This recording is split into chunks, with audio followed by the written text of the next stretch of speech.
Ager's Scepter is a new exotic trace rifle launched with Season of the Lost. If you've been doing the Tracing the Stars quest week over week, this is the final week of gathering the Atlas Skews. After you gather the final set, you will begin the quest to actually get the Scepter, but the quest itself is very self-explanatory. I only covered the locations of week 1's skews, which you can find linked in the description. So I'm going to show the locations of week 2, 3, and 4 next. If you're already done with all of those, you got all the skews, you can skip to the next steps. But again, it's really self-explanatory. I'm not going to have any sort of voiceover for this part. Just watch along on screen.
Hello.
So you've collected all the skews. You're going to head back to Mara. She will talk to you and tell you to hop into the last storytelling bit from Uldren.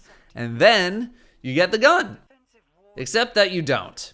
The first thing you're going to do is get rifle kills in astral alignment, and you also need 100 parallax trajectory. The rifle kills can be with anything that says rifle, pulse, auto, fusion, trace, scout, sniper, whatever. Those need to be final blows. I just did it with Vex Mythoclast. This might take you 2 runs to do, and I do recommend using a primary weapon for this. Trace rifle was a little slow unless you're spec'd for getting a lot of ammo. As for the trajectory, I was able to get most of it just running astral alignment, but if you really need some, EDZ, Tangled Shore, and the Moon have plenty of those anchors scattered around that you could scoop up for 30 trajectory per, or you can just do a heroic public event for 88. The next step is going to proc immediately, requiring you to kill 18 champions and get 20 super kills in astral alignment. The 20 super kills are very easy. The champion kills will require you to be paying attention to those spawns. Usually 2 champions end up spawning together after a certain threshold in an event is hit, like dunking 2 of the eyes of Xivu Arath into those nodes. You just need to be looking out very aggressively, as most people are killing the champions very quickly. You do not need the final blow on them, you just need to tag them with some amount of damage. This can be done in 1 run if you manage to hit every single champion that spawns, but realistically, it's going to take you maybe about 2 or 3, depending on how good you are at finding and shooting the champions.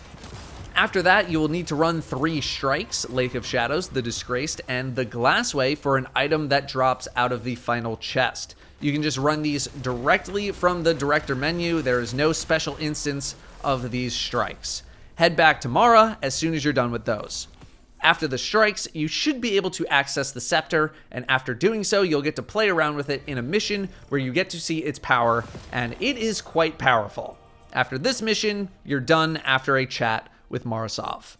Very much looking forward to messing around with this thing over the season, because at first glance, it seems really strong, although the mission is very much designed in a way to enable you to maximize the power of the weapon. There's a lot of enemies kind of spawning close together. There's a catalyst as well that drops from the Wayfinder's Trove in Astral Alignment, and after Season of the Lost is over, it'll be in Nightfall chests. Thank you very much for watching. I will see you next time.